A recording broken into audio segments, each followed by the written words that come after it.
رمضان مبارک ہو، رمضان مبارک ہو، رمضان۔ بسم اللہ الرحمن الرحیم۔ ناظرین سلام علیکم، میں ہوں شادہ عبدی۔ ناظرین، ہماری آج کی گفتگو کا جو موضوع ہے وہ ہے ہمدردی کا مہینہ یعنی ماہ رمضان کے سلسلے سے۔ رمضان المبارک کو رسول خدا حضرت محمد مصطفیٰ صلی اللہ علیہ وآلہ وسلم نے شہر المواسات کہا ہے۔ مواسات کا مطلب ہے ایک دوسرے کی ہمدردی کرنا، ایک دوسرے کا دکھ بانٹنا، ایک دوسرے کی مدد کرنا۔ یہ مہینہ نیکیوں کا مہینہ ہے۔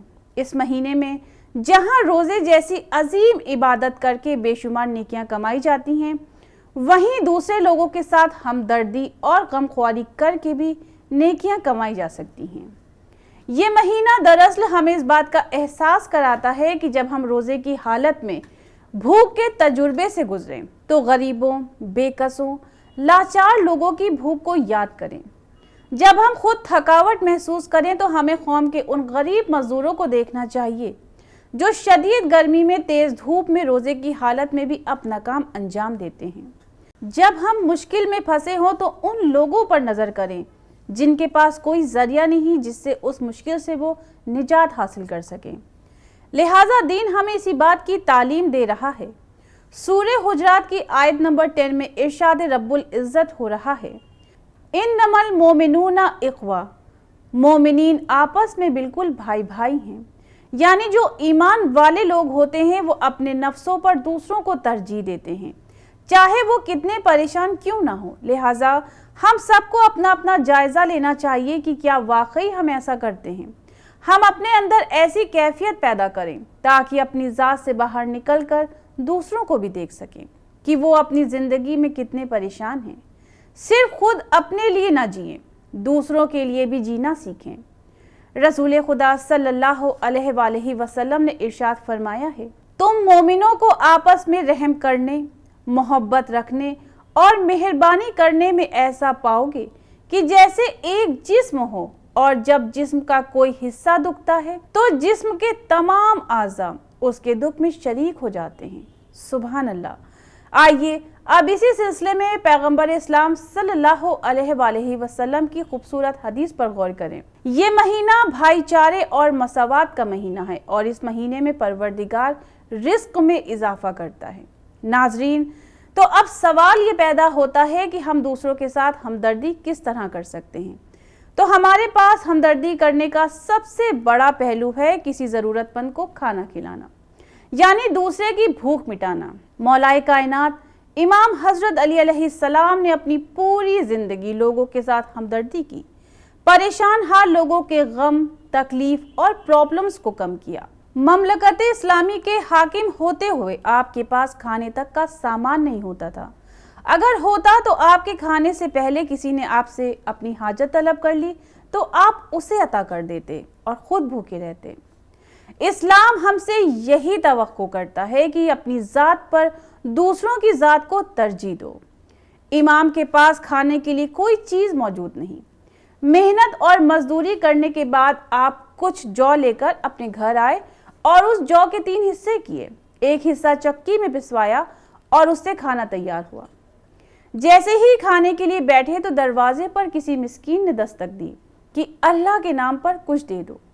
امام اور گھر کے سبھی افراد نے اپنا اپنا کھانا اس مسکین کو دے دیا۔ اب اس کے بعد باقی آٹے سے کھانا تیار کیا گیا۔ اتنے میں پھر ایک یتیم آ گیا اور اس نے بھی اللہ کے نام پر اپنی حاجت طلب کی۔ آپ سب نے اس کھانے کو بھی اس یتیم کو دے دیا اور اب آٹے کا جو آخری حصہ تھا اسے پکایا گیا۔ پھر دروازے پر ایک قیدی نے سوال کیا کہ مجھے کھانے کے لیے کچھ دے دو۔ تمام افراد نے اپنا اپنا کھانا اس قیدی کو دے دیا۔ اسی پر قرآن مجید کے سورہ دہر کی یہ آیت نازل ہوئی، اور یہ اللہ کی محبت میں غریب، مسکین، یتیم اور اسیر کو کھانا کھلاتے ہیں اور ان سے کہتے ہیں کہ ہم تمہیں صرف اللہ کی خاطر کھلا رہے ہیں، ہم تم سے نہ کوئی بدلہ چاہتے ہیں اور نہ شکریہ کی توقع چاہتے ہیں۔ یہ ہے اسلام اور اس کی عظیم تعلیمات کہ اپنی ذات سے بڑھ کر دوسروں کو سمجھو، اور اگر کسی کے ساتھ ہمدردی کرو تو کوئی احسان نہ جتاؤ، نہ یہ چاہو کہ تمہاری تعریف ہو، تمہیں شکریہ کہا جائے، سب کچھ اللہ کی خاطر کرو۔ ایک شخص نے رسول خدا صلی اللہ علیہ وآلہ وسلم سے عرض کی، یا رسول خدا، اسلام کی کون سی بات سب سے بہترین ہے؟ تو آپ نے ارشاد فرمایا، کھانا کھلاؤ، سب کو سلام کرو، ہمدردی سے پیش آؤ، اس کو تم جانتے ہو یا نہ جانتے ہو، خداوند عالم کی بندگی کرو تو تم سلامتی کے ساتھ جنت میں داخل ہو جاؤ گے۔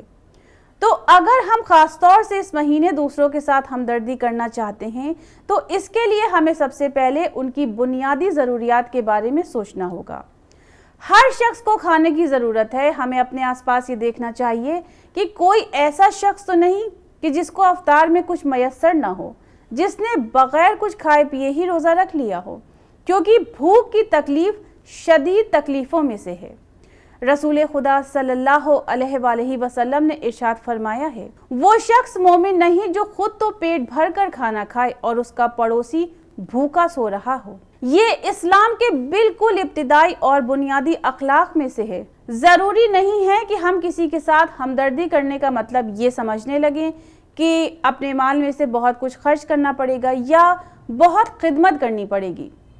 رسول خدا صلی اللہ علیہ وآلہ وسلم نے ارشاد فرمایا ہے، جو شخص کسی روزے دار کو ماہ رمضان میں افطار کرائے گا وہ اس کے گناہوں کے لیے مغفرت اور خود کو دوزخ کے عذاب سے آزاد کرانے کا ذریعہ بنے گا۔ وہاں پر موجود صحابہ کرام نے عرض کی، یا رسول اللہ، ہم میں سے ہر ایک اس قابل تو نہیں کہ وہ روزے دار کو افطار کرائے۔ یہ سن کر آپ نے ارشاد فرمایا کہ اللہ یہ ثواب اس انسان کو بھی عطا کرے گا جو کسی دوسرے کو ایک گھونٹ دودھ پلائے، جو ایک گھونٹ پانی پلائے، جو ایک کھجور کھلا کر کسی روزے دار کو افطار کرا دے۔ واقعاً سوچنے کی ضرورت ہے کہ صرف اتنا سا کرنے پر ہمیں اس قدر ثواب مل رہا ہے، یعنی صرف ایک گھونٹ پانی پلا دیں، ایک کھجور کسی کو دے کر اس کا افطار کروا دیں۔ اسی طرح سے انسان دوسرے کی ضروریات پر اپنا مال خرچ کرے۔ اب وہ تعلیم کے اعتبار سے مدد ہو سکتی ہے، کسی کا علاج ہو سکتا ہے، کسی یتیم بیٹی کی شادی کر سکتے ہیں، اور ہر انسان یہ شعور رکھتا ہے کہ معاشرے کے جو مجبور لوگ ہیں انہیں کن کن چیزوں کی ضرورت ہے اور ان کے لیے خرچ کرنا بہترین ہمدردی ہے۔ پیغمبر اسلام صلی اللہ علیہ وآلہ وسلم نے ارشاد فرمایا ہے کہ جب تم سالن بناؤ تو اس میں پانی ذرا زیادہ کر لینا، پھر اپنے پڑوسیوں کو اس میں سے بھیج دینا۔ اس طرح سے رسول خدا صلی اللہ علیہ وآلہ وسلم نے قدم قدم پر ہماری تربیت کی ہے اور یہ بتایا ہے کہ ہمیں ان کے لیے کچھ اسپیشل نہیں کرنا ہے، بلکہ جو کچھ ہمارے گھر میں موجود ہو ہم اسی کے ذریعے مدد کریں۔ ناظرین، ہمارے رشتہ داروں میں، ہمارے قریبی جاننے والوں میں ایسے لوگ ہوتے ہیں کہ جن کے پاس کھانے پینے کا انتظام نہیں ہوتا۔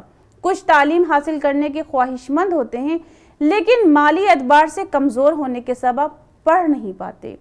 اچھا لباس تو پسند آتا ہے لیکن پیسے نہیں ہوتے۔ ایسے لوگوں کے ساتھ ہمدردی کرنے کا حکم ہے۔ فرض کیجئے وہ بچی جس کے والد کا انتقال ہو چکا ہو، اگر ہم پیار سے اس کے سر پر ہاتھ بھی پھیر دیں۔ بیواؤں محتاجوں کی مدد یہ سوچ کر کریں کہ ان کی مدد کرنے والا اور کون ہے، اور ہمیں اللہ نے اتنی حیثیت بخشی ہے کہ ہم ان کے کچھ کام تو آ ہی سکتے ہیں۔ کرنے کی بات تو بعد میں آتی ہے، نیکی کے بارے میں صرف سوچ لینا بہترین نیکیوں میں سے ہے۔ قرآن مجید کے سورہ آل عمران کی آیت نمبر 148 میں اسی بات کی طرف اشارہ ہو رہا ہے، اور اللہ نیک عمل کرنے والوں کو دوست رکھتا ہے۔ روزے کے ذریعے ہمیں غریبوں کا حال معلوم ہوتا ہے، وہ کیسے بھوکے پیاسے رہ کر اپنی زندگی گزارتے ہیں۔ اس کا احساس ہمیں رمضان المبارک میں ہوتا ہے۔ ایک روز ایک شخص امام جعفر صادق علیہ السلام کی خدمت میں حاضر ہوتا ہے اور امام سے عرض کی، مولا، روزہ کس لیے واجب ہوا؟ تو آپ نے ارشاد فرمایا، روزہ اس لیے واجب ہوا کہ فقیر اور مالدار کے درمیان مساوات قائم ہو جائے، مالدار بھی بھوک کا مزہ چکھے اور کمزور لوگوں کا حق ادا کرے۔ نیکی اور ہمدردی کے اس مہینے میں اگر ہم اس بات کی بھی کوشش کر لیں کہ ہم امیر ہوتے ہوئے کسی دوسرے کی غریبی کا مذاق نہ اڑائیں، اسے اپنی محفل کا حصہ بنائیں، اسے غریبی کا طعنہ نہ دیں، بلکہ اسے اپنا بھائی سمجھتے ہوئے اس کی دلجوئی کریں، خاموشی سے مدد کریں کہ اسے خبر بھی نہ ہو کہ یہ مدد کہاں سے ہوئی ہے، یہ ہے اصل ہمدردی۔ ماہ رمضان ہم سے اسی ہمدردی کی امید کرتا ہے۔ دوسروں کو دکھ دینے سے خود کو بچانا روزے کے تقاضوں میں سے ہے۔ مسلمان کا بھائی ہے، نہ وہ اس پر زیادتی کرتا ہے، نہ اس کو بے یار و مددگار چھوڑتا ہے۔ جو کوئی اپنے بھائی کی حاجت روائی کرے گا تو پروردگار عالم اس کی تمام حاجتوں کو پورا کرے گا، اور جو انسان کسی دوسرے کی پریشانی کو دور کرے گا تو پروردگار اس کی تمام آخرت کی پریشانیوں کو دور کر دے گا۔ ناظرین، پروردگار عالم ہمیں ہمدردی اور غمخواری کرنے کے اس مہینے میں حقیقی معنوں میں ایسا دل دے، ایسا احساس اور توفیق عطا کرے کہ ہم زیادہ سے زیادہ اس مہینے لوگوں کے ساتھ ہمدردی کر سکیں اور اس مہینے نیکیاں کر کے خود کو گناہوں سے محفوظ کر لیں۔ ناظرین، اسی کے ساتھ اب ہم آپ سے اجازت چاہتے ہیں۔ خدا حافظ۔